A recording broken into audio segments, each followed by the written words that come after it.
fade in soft drums. The sound of coins clinking. A whisper. In the beginning, there was no money. People traded goats for grain, salt for silk, life for survival.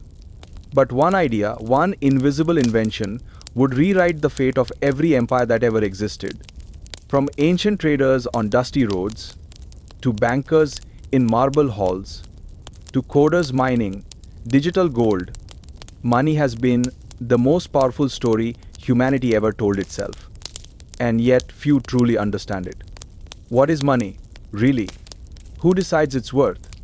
And how did we go from trading shells to printing trillions out of thin air? This is the untold history of money, from barter to Bitcoin. Long before coins and currencies, the world ran on trust. A farmer might trade 10 sacks of wheat for a blacksmith's blade. But what if the blade broke? What if the blacksmith died before paying his debt? Barter was simple but fragile. It chained human trade to coincidence. You had to find someone who had what you wanted and wanted what you had. Then came a revolution made of metal and myth. Gold. It glittered, it lasted, it couldn't be faked. And across deserts, rivers, and empires, everyone agreed it was precious. In temples of Mesopotamia, priests stored it. In Rome, soldiers were paid with it. In China, emperors stamped their divine faces upon it. Money had become more than metal. It became faith. Faith that this object, this symbol, held value. Every coin, as one Roman senator said, is a promise written in gold. 1. The gold that built empires and broke them. By the 16th century, Spain discovered mountains of gold in the New World. Galleons sailed home, their hulls bursting with treasure. Europe drowned in wealth, and yet it all came with a curse. As gold flooded the continent, its value collapsed. Bread that once cost a coin now cost 10. Inflation had been born. The richer Spain became, the poorer it truly was. Gold couldn't buy productivity, only illusion. The world learned, as history whispered, you can't print prosperity, not even in gold. The paper revolution. Then came China, 700 years earlier than Europe. Emperor Song's merchants carried too many coins. So, the empire created something radical, paper money. Printed promises backed by imperial decree. Lighter, faster, easier, but fragile as faith itself. When war came, emperors printed more. And soon, people realized the paper was worth nothing at all. Sound familiar? Centuries later, every modern nation would repeat the same mistake. The bankers who rewrote the world.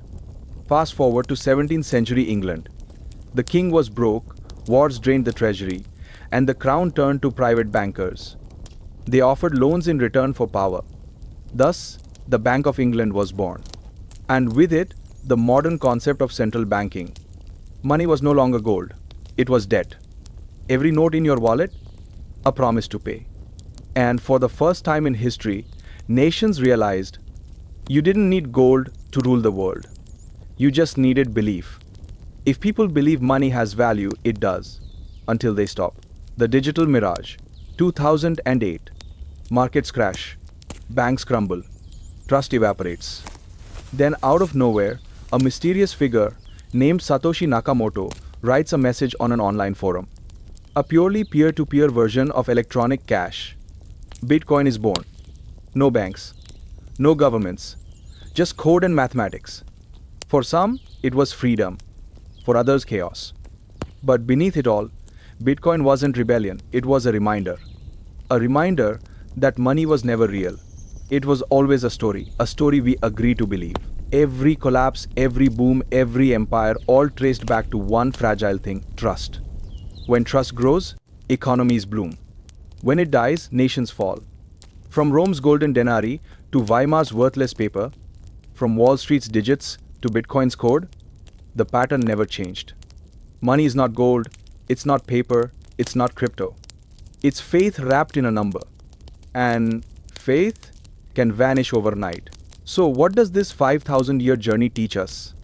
That wealth isn't the metal you hold, it's the trust people place in you. That printing more money doesn't create prosperity, it only tests belief. And that every generation, we rebuild the same story, New symbols, same illusion. Those who understand it don't fear inflation or crashes. They adapt. They save when others spend. They think when others panic. Empires fall, currencies change, but one thing never dies: human greed. And somewhere, someone is already writing the next chapter of money. Will it save us or destroy us again? If you love history's hidden financial stories, subscribe, because history keeps whispering, and only the wise listen. Fade out. Sound of a single coin spinning and falling silent.